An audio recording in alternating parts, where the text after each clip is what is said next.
नमस्कार। आपकी बोर्ड परीक्षा की तैयारी कैसी चल रही है, आप लोग ज़रूर बताइए कमेंट में। और आज हम आप लोगों को बताने जा रहे हैं कि हिंदी में 99 नंबर कैसे ले आएंगे। आपको क्या पढ़ के जाना है हिंदी के लिए। और हिंदी के जो सिलेबस है, सिलेबस तो बहुत लंबा चौड़ा है, लेकिन आपको बस अब परीक्षा की तैयारी देखनी है। परीक्षा का दृष्टिकोण से हमको क्या पढ़ना है, कहाँ से कितने नंबर हम कलेक्ट कर पाएंगे। और मेरा ये वादा है, गारंटी है, मेरा ये चैनल बिल्कुल नया है, लेकिन आप लोगों के लिए मैं जो अधिक से अधिक परिश्रम करना शुरू कर दी हूँ कि आप सब को अधिक से अधिक कंटेंट मिले और आपको आगामी एग्ज़ाम्स 2026 में हिंदी में ये मेरा दावा है कि 99% नंबर ले आएंगे। बस मेरे हिसाब से मेरे वीडियोज को, मेरे क्लासेस को आप निरंतर देखिए। एक छोटा सा क्लास डेली मिलेगा आपको देखने के लिए मेरे चैनल पे। अगर आप इस चैनल पर नए हैं, चैनल को लाइक शेयर सब्सक्राइब ज़रूर करिए। और आपको आज हम बताने जा रहे हैं कि आपको हिंदी में क्या क्या पढ़ना है। मात्र जो मेरे बताए हुए चीज़ों का आप अनुसरण कर लेते हैं तो आपको कोई रोक नहीं सकता है। 99 नंबर कन्फर्म आ जाएगा। आपके जो सिलेबस है वहाँ से हमको 14 महत्वपूर्ण टॉपिक्स पढ़ने हैं। मात्र 14 जो टॉपिक्स है उसको आपको देखना है। अगर ये आप 14 दिन मात्र पढ़ लेते, एक दिन में आपका एक टॉपिक ख़त्म हो जाएगा और बहुत अच्छे तरीके से ख़त्म होगा। तो आप 14 दिन मात्र हिंदी को पढ़ लेते हैं, उसके बाद आपको कहीं से कोई रोक नहीं सकता है कि आप हिंदी में पीछे मुड़ के देखेंगे। जी हाँ दोस्तों, चलिए आज हम बताने वाले हैं कि आपका जो मॉडल है वो क्या है, पैटर्न क्या है, कहाँ से आपको पढ़ना है। चलिए सबसे पहले हम शुरुआत करते हैं।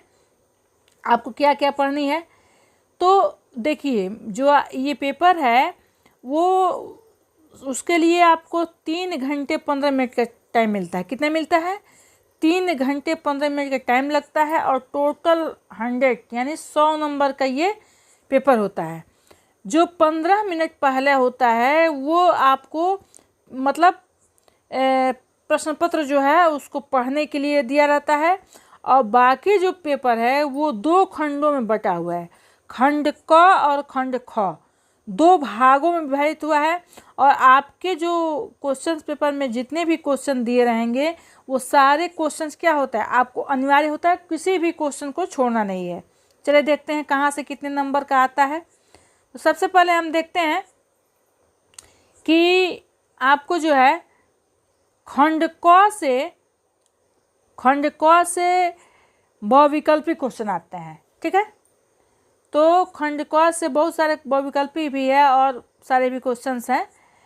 तो इसमें ये है कि एक एक नंबर के आपको 5 ये क्वेश्चन नंबर 1 और 5 क्वेश्चन नंबर 2 यानी फर्स्ट और सेकंड से आपको 10 नंबर का क्वेश्चन मिल जाएगा। ठीक है, यहाँ से आपको ये जो है ये 10 नंबर का जो है वो आपको बहुविकल्पी क्वेश्चन मिलेगा। ठीक, और 10 नंबर के आपको जो क्वेश्चन है ये क्वेश्चन नंबर 3 और 4 जो क्वेश्चन है, थर्ड और फोर्थ, यहाँ से 5-5 नंबर के 2 क्वेश्चन मिलेंगे आपको। ठीक है, और ये गद्यांश पे आधारित क्वेश्चन होते हैं। क्या होते हैं? ये गद्यांश पे आधारित क्वेश्चन होते हैं। और यहाँ पे आपको गद्यांश पढ़ना होता है और गद्यांश पढ़ के इन क्वेश्चनों का क्या करना होता है, उत्तर देना होता है। तो इसको आप थोड़ा सा भी देख लीजिएगा तो यहाँ बहुत अच्छे से आप दे देंगे। और अगला जो होता है ये अथवा जो है, तो आपको या तो ये गद्यांश पढ़नी है या फिर ये गद्यांश पढ़नी है। देखिए कितना सरल क्वेश्चन है। आपको या तो ये गद्यांश पढ़ना है या तो ये गद्यांश पढ़ना है और दोनों में से किसी एक का जो 5 क्वेश्चंस होते हैं उसका आंसर दे देना है। चलिए आगे बढ़ते हैं।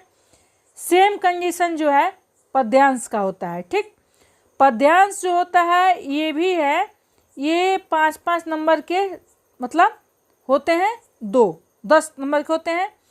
तो ये जो पद्यांश है इसको आपको पढ़ना होता है और इस पद्यांश को पढ़ करके और आपको यहाँ से 5 नंबर का आंसर देना होता है। इसमें भी अथवा करके दिया रहता है आपको, या तो ये देना है इसका पद्यांश का आंसर या फिर ये पद्यांश का आंसर देना है। ठीक है, चलिए अगला देखते हैं।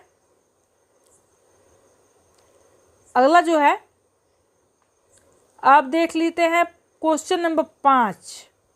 क्वेश्चन नंबर जो 5 होता है वो 3 नंबर का होता है, 2 क्वेश्चन क और ख करके, और यहाँ से आपको साहित्यिक परिचय देना होता है और उसके लेखक के जीवनी की रचनाओं के बारे में देना होता है।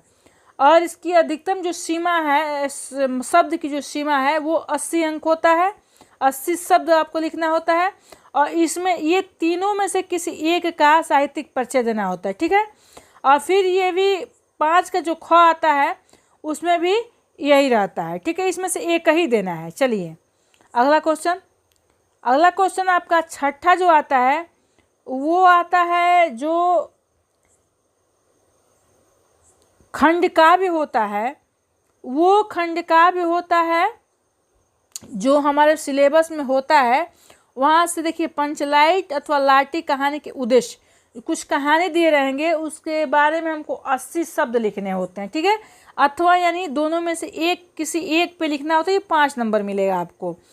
क्वेश्चन नंबर 7 जो है वो ये होता है कि जो खंड काव्य हमारे सिलेबस, देखिए अथवा अथवा करके दिया है, जो खंड काव्य, तो यूपी जो हमारे यहाँ जो उत्तर प्रदेश में खंड काव्य होता है वो हम अपने यहाँ जो सिलेबस होता है वो हम लोग पढ़ते हैं, रसमरथी खंड काव्य को पढ़ते हैं, ठीक है। तो यहाँ लिखा रसमरथी खंड काव्य के तृतीय अंक की कथा संक्षेप में लिखी, यानी यहाँ से बस हमको यही क्वेश्चन का आंसर देना है, ठीक है। अब बाकी क्वेश्चन लिखना है, ठीक। चलिए आगे देखते हैं। क्वेश्चन नंबर 8 देखिए, अब 7 हो गया मेरा। अब क्वेश्चन नंबर 8 यहाँ से शुरू होता है। क्या होता है? क्वेश्चन नंबर 8 यहाँ से शुरू होता है। यहाँ संस्कृत के कुछ गद्यांश दिए रहते हैं, ठीक है। इसका स्वसंदर्भ यानी संदर्भ सहित अनुवाद करना होता है हिंदी में, ठीक है। तो संस्कृत गद्यांशों में से किसी एक का स्वसंदर्भ यानी संदर्भ सहित जो है वो हिंदी में अनुवाद करना होता है। ये तो यहाँ से आपको मतलब 7 नंबर मिल जाएंगे, संदर्भ का 2 नंबर और व्याख्या का 5 नंबर, तो आपको यहाँ से 7 नंबर मिल जाएंगे, ठीक है। चलिए देखते हैं। आप देखते हैं आपका क्वेश्चन नंबर हम लोग आप देख 9 देख लेते हैं, ठीक है। 9 देखते हैं यहाँ से देखिए मुहावरा और लोकोक्ति से हमको 2 नंबर का क्वेश्चन मिलता है, ठीक है। यहाँ से हमको 4 दिया हुआ है, इसमें से 2 का आंसर देना होता है। कितने का? 2 का आंसर देना होता है और 1-1 नंबर का होता है जिसका अर्थ लिखना होता है और वाक्य में प्रयोग करना होता है। चलिए यहाँ से आपको 2 नंबर मिल गया। फिर आगे बढ़ते हैं। क्वेश्चन नंबर 11-10 देखते हैं। ये गद्यांश और पद्यांश को ध्यानपूर्वक पढ़ना है और यहाँ से जो प्रश्न है, इससे जो प्रश्न बने हैं उसका आंसर देना है, वो 5 नंबर का होता है, ठीक है। चलिए आगे देखते हैं, आगे बढ़ते हैं।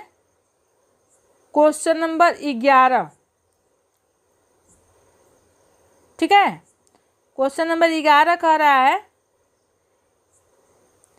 कि युग्म, कुछ युग्म दिए हुए हैं, इसमें से सही अर्थ लिखना 1-1 नंबर का युग्मक से आता है, इसको देख लीजिएगा आप लोग। और जो शब्द है, कुछ शब्द के अर्थ से 2 नंबर आते हैं। एक शब्दों का चयन के लिए आता है 1 नंबर का क्वेश्चन। और देखते हैं क्वेश्चन नंबर 12, ये रस से क्वेश्चन आते हैं, यहाँ पे 2 नंबर के रस से आते हैं। अलंकार से 2 नंबर के क्वेश्चन आते हैं।